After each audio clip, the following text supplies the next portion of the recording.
E aí galera, tudo bem, gente? Hoje a gente vai estudar, dar continuidade ao que vocês já vêm pesquisando sobre os mitos e saberes indígenas e africanos. Vamos lá, gente, vamos lá.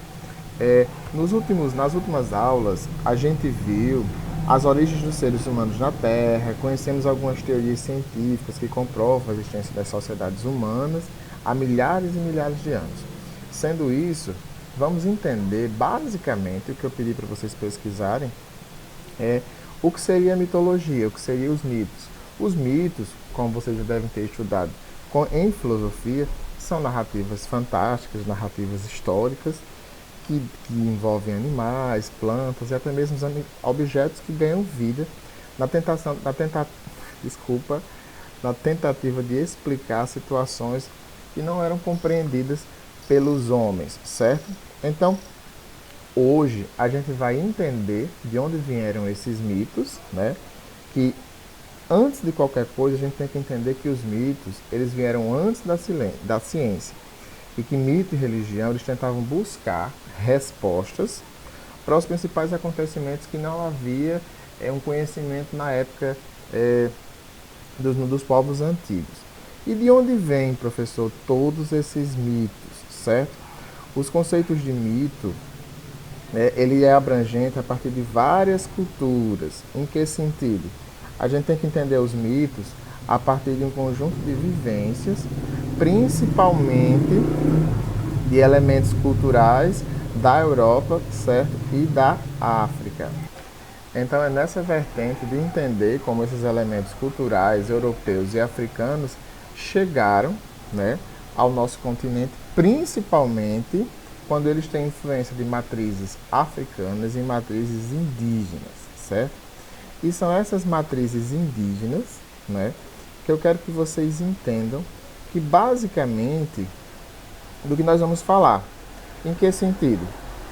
Como assim, professor? Em que sentido? Simples. Na nossa primeira parte, nós vamos estudar a criação dos mitos relacionados aos povos indígenas e na segunda parte vamos estudar os que vêm de matriz africana, beleza?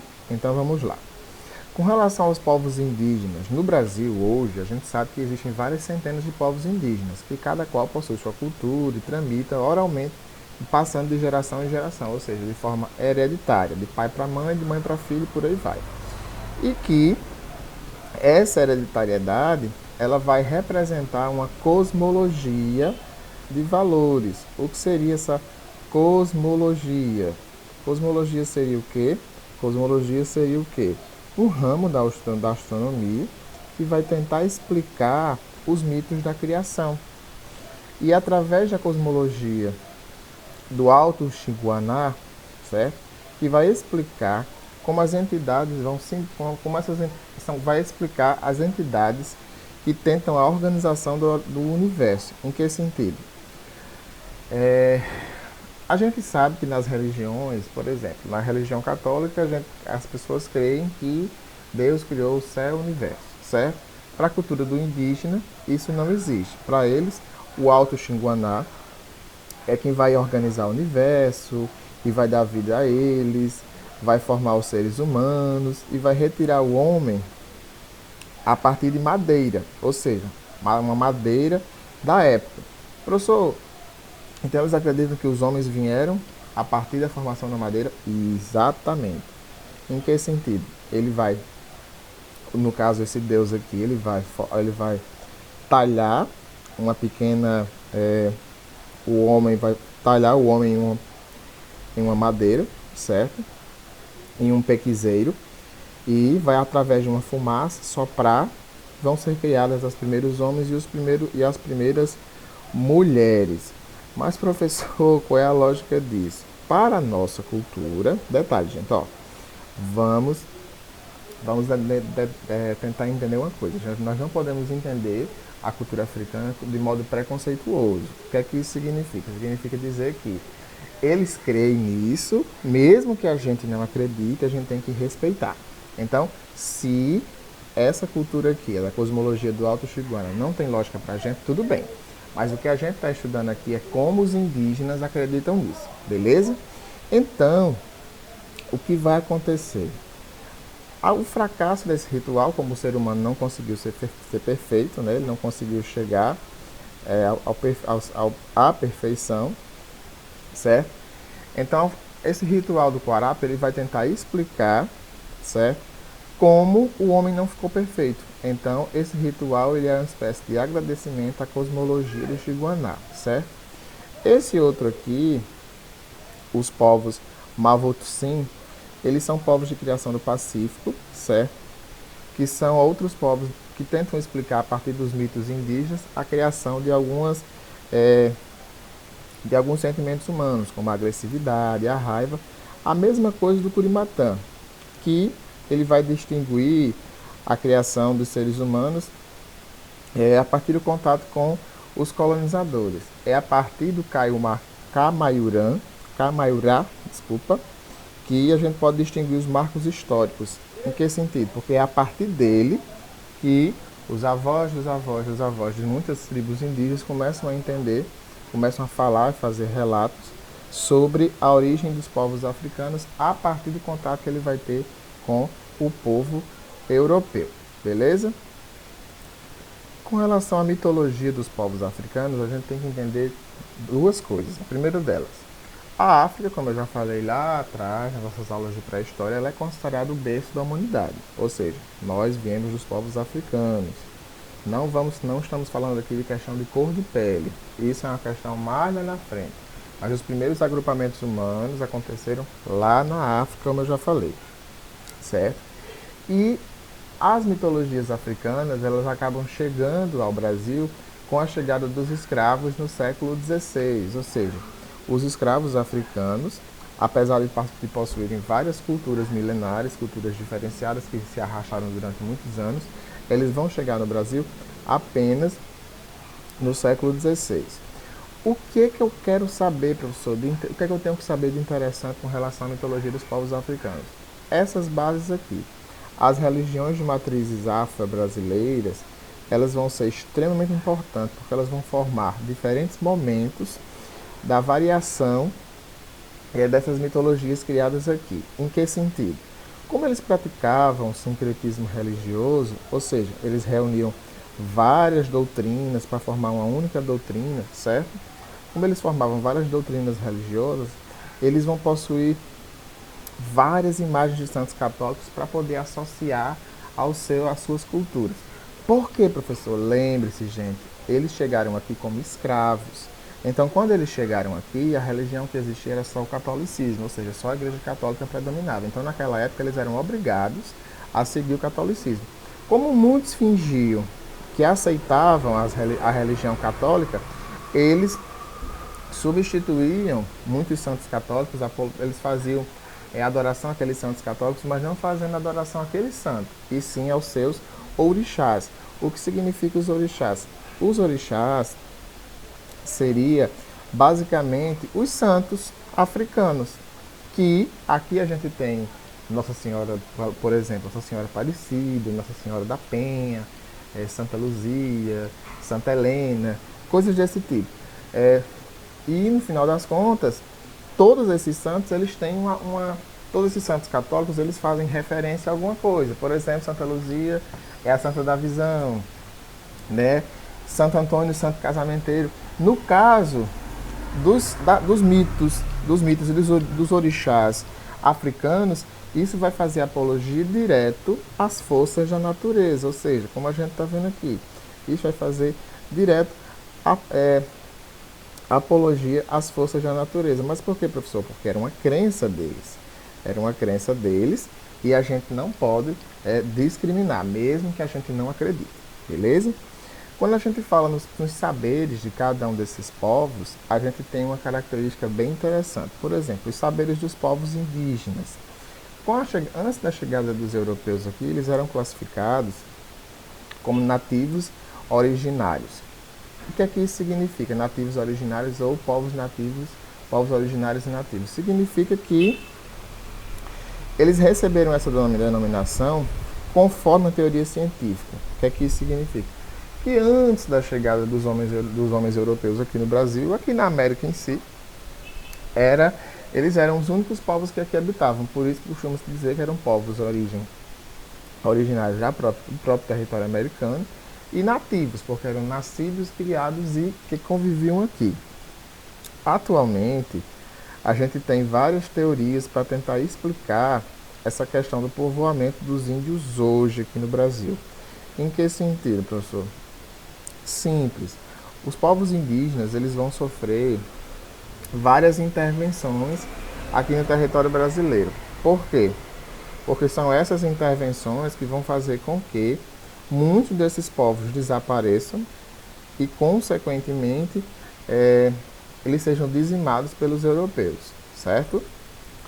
Estima-se que depois da aproximação do homem branco com os povos indígenas, muitas sociedades foram dizimadas e hoje muitos dos que ainda vivem no Brasil vivem com extrema dificuldade por causa do desrespeito, principalmente do homem branco, em destruir os aspectos naturais, que eles vivem, muitos índios ainda vivem nas matas, e em decorrência dessa situação, muitos povos eles acabaram sendo extintos, certo?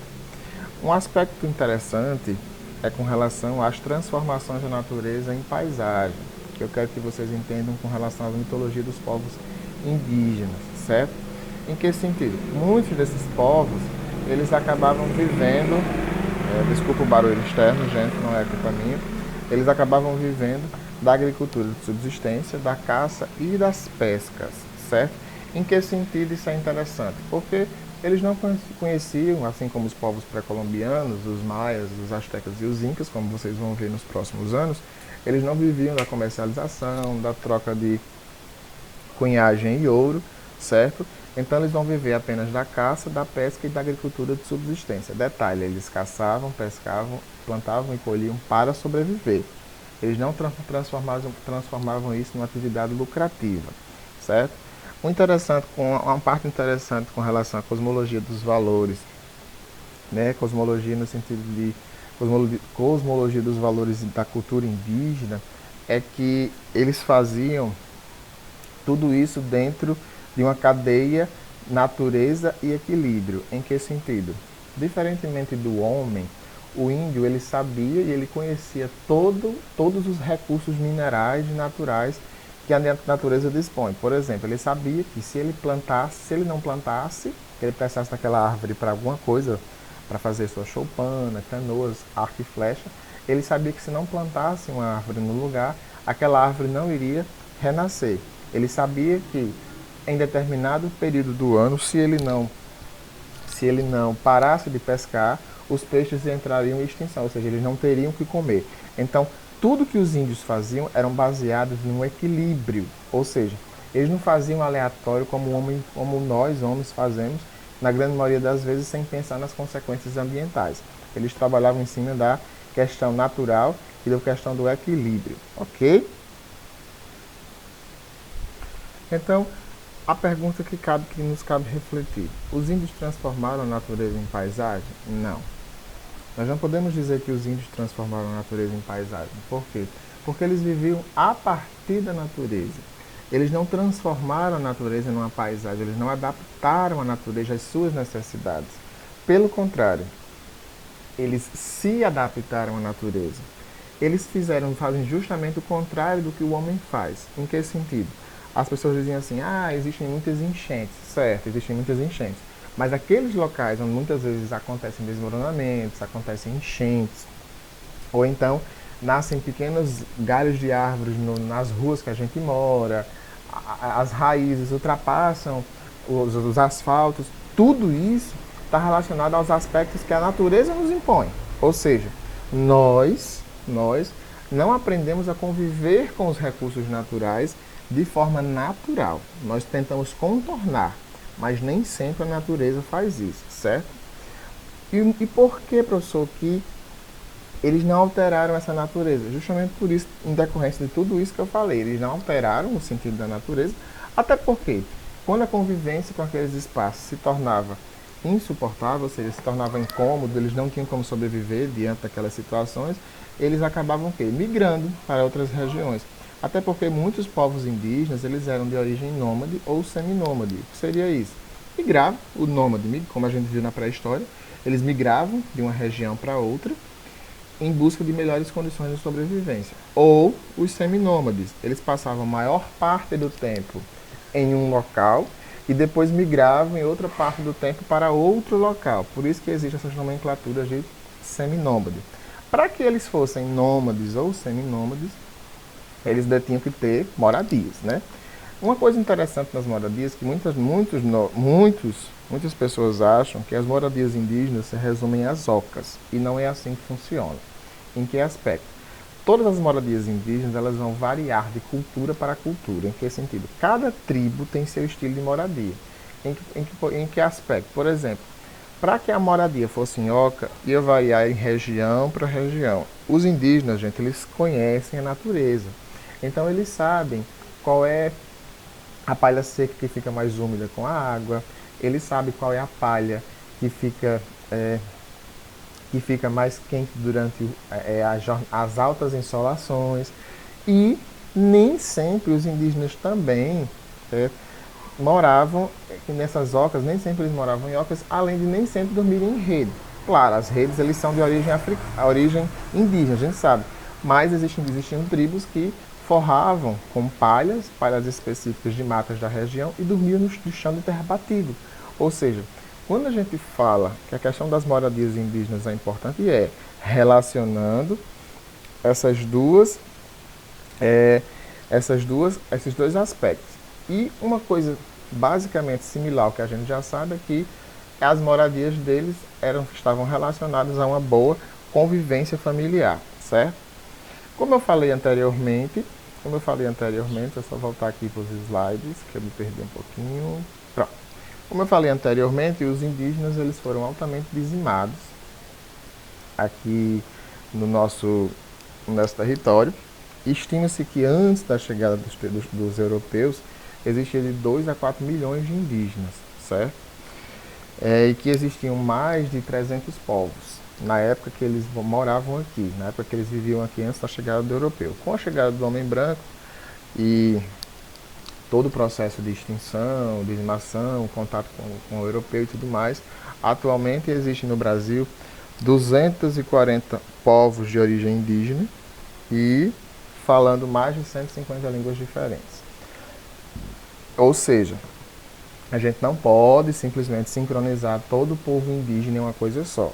Claro que todos possuem características comuns, mas nem todo o povo indígena, como eu já falei em outras aulas, deve ser entendido como uma coisa única, ou seja, como uma coisa só. Anda nu, pinta o rosto, usa pena nas partes íntimas, as mulheres na parte de cima, e colocam cocares, comem pessoas, algumas tribos que são canibais, ou seja, tudo isso não deve ser entendido como único, certo? Até porque cada tribo, cada povo tem sua cultura e seu modo de viver, beleza? Com relação à parte religiosa, do mesmo jeito. Cada índio, embora a gente saiba que eles acreditem nos recursos da natureza, cada índio também tem seus rituais, certo? Isso deve ser entendido e compreendido como algo que existe na nossa cultura e que deve ser respeitado, beleza?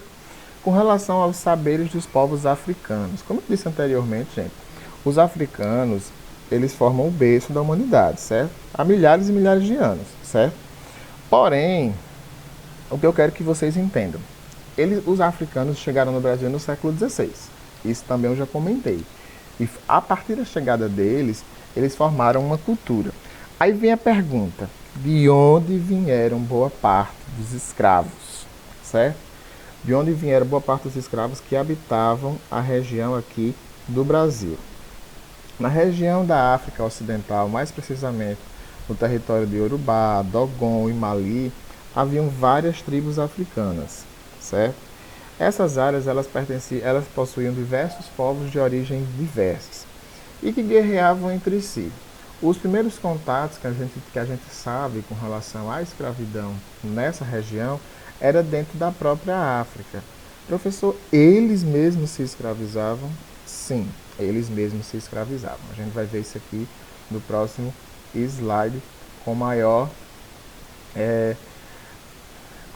aspecto. Em que sentido eles mesmos se escravizavam? Como eu falei, esses territórios anteriores, é bem interessante a gente conhecer. Por quê? Eles se escravizavam entre si, mas não era um estilo de escravidão parecido com o que a gente teve aqui na América. Vamos entender primeiro como era a África dos africanos.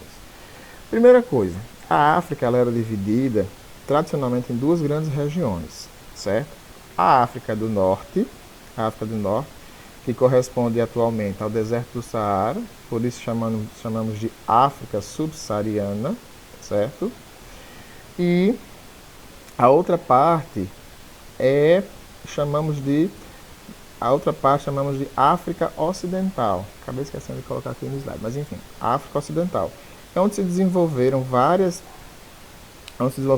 impérios, que é o que a gente vai ver, mais lá na frente, no sétimo ano, os impérios de Mali, Gana, Sangai e Sahel, certo? Todos esses impérios eram sociedades que formavam estruturas imperiais ou cidades-estados e que já praticavam é, e que já praticavam é, e que já praticavam comércio de escravos. Em que sentido? A África ela possuía várias sociedades estruturadas. Só que muitas dessas sociedades estruturadas elas guerreavam entre si, certo? E como elas guerreavam entre si, ela possuía vários povos que não condiziam com a mesma cultura. E essa divergência de culturas fazia com que eles se guerreassem entre si e formassem o que a gente vai chamar de grandes guerras africanas. E essas grandes guerras resultavam que a tribo que ganhasse tinha o direito de escravizar a outra. Só que essa escravidão ela não era para a vida toda como acontecia aqui. Era uma escravidão que acontecia por guerras, por um período de tempo, e que depois disso eles seriam libertos, certo? Diferentemente da que existia aqui no Brasil. Porém, a partir do contato com os europeus, no século XV, certo? Os moradores e conhecedores da região árabe que começaram a ter contato com os europeus, começaram a vender esses africanos para os serviços domésticos, para o comércio e principalmente para escravidão no trabalho forçado, certo? E esse tipo de escravidão que a gente conhece bem, infelizmente, ele vai ganhar novos moldes aqui na América.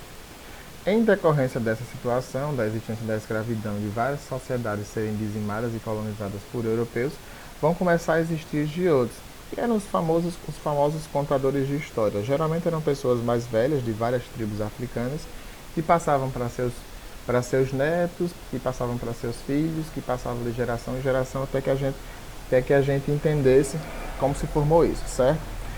Essa escravidão que aconteceu na África e que se expandiu para fora do continente africano vai criar a primeira diáspora africana, que vai ser responsável pelo quê? Pela dispersão dos seus povos, ou seja, diáspora quer dizer dispersão cultural de seu povo. E é a partir dessa diáspora que os elementos da cultura africana começam a ser espalhados pelo mundo e a gente começa a entender um pouco desses elementos. Ah, professor, mas os africanos eles são diferentes da gente, certo? A cultura deles é bem diferente da nossa e até hoje ela sofre muito preconceito. Por que ela sofre muito preconceito? Porque muitas pessoas acham que a cultura africana, as religiões de matrizes africanas, elas têm relações diretas com coisas ruins, com coisas malignas. E não é assim que a gente tem que entender as religiões de origem africana, certo? Por que a gente não tem que entender dessa forma? Lá na frente eu vou voltar um pouquinho, certo? Uma coisa interessante é que, quando eles eram escravizados, eles vieram para o Brasil no século XVI para a exploração da cana-de-açúcar. Assunto esse que vocês vão ver no próximo ano. Eles vieram para o Brasil para o ciclo da cana-de-açúcar. Quando chegavam aqui, tribos rivais tinham que se tornar unidas para resistir à escravidão.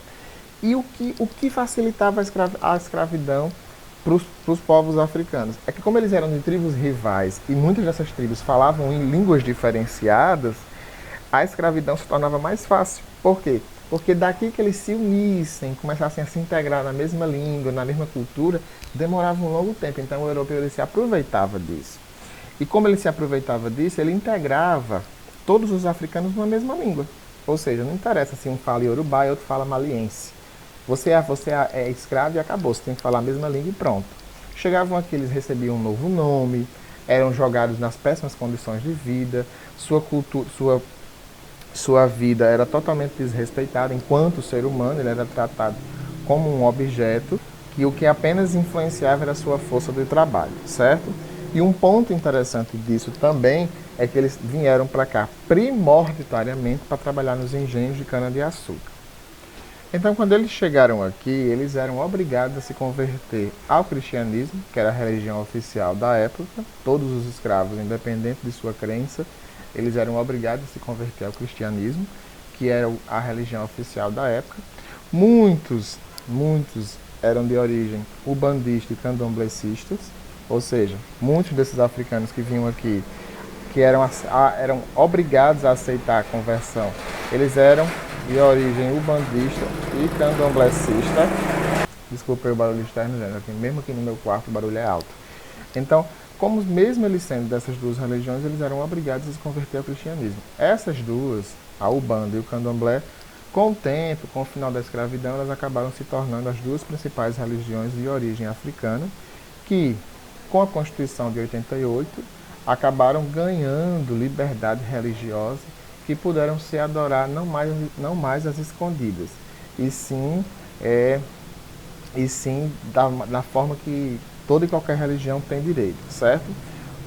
Aí retomando aquela pergunta, por que as pessoas têm muito preconceito com as religiões de matrizes africanas? Porque como elas não têm conhecimento sobre o que são os africanos, a Ubanda e o Candomblé, elas associam a coisas ruins, a coisas malignas. E para quem conhece e estuda o Candomblé e a Ubanda, sabe-se que não é dessa forma.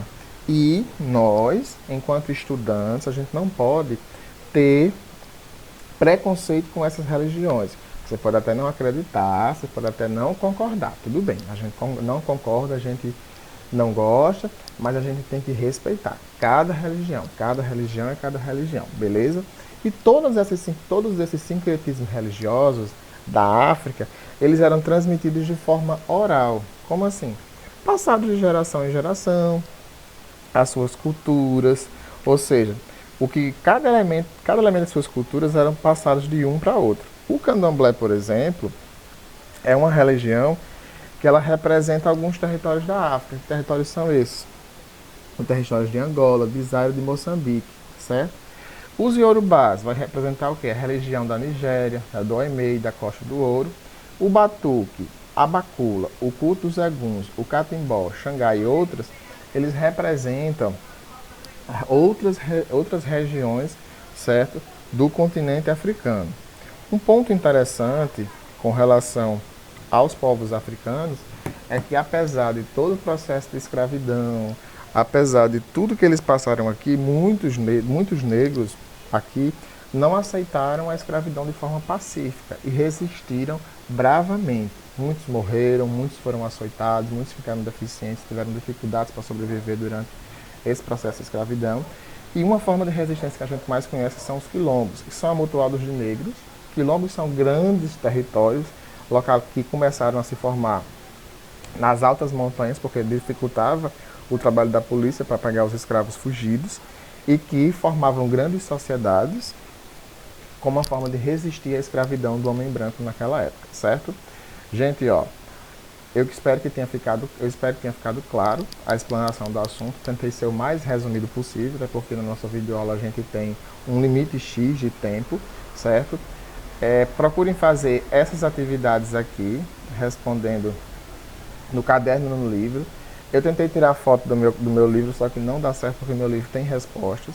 Os colegas que não têm o livro, por favor, peguem fotos com os coleguinhas. Os colegas que têm livro, coloquem fotos no grupo para facilitar o trabalho. Aí vocês respondem no livro ou no caderno e me envio para esse e-mail aqui até o dia 1º de maio, tá certo? Qualquer dúvida, estou à disposição, podem falar comigo no WhatsApp. E continuem se cuidando. Tá certo, gente?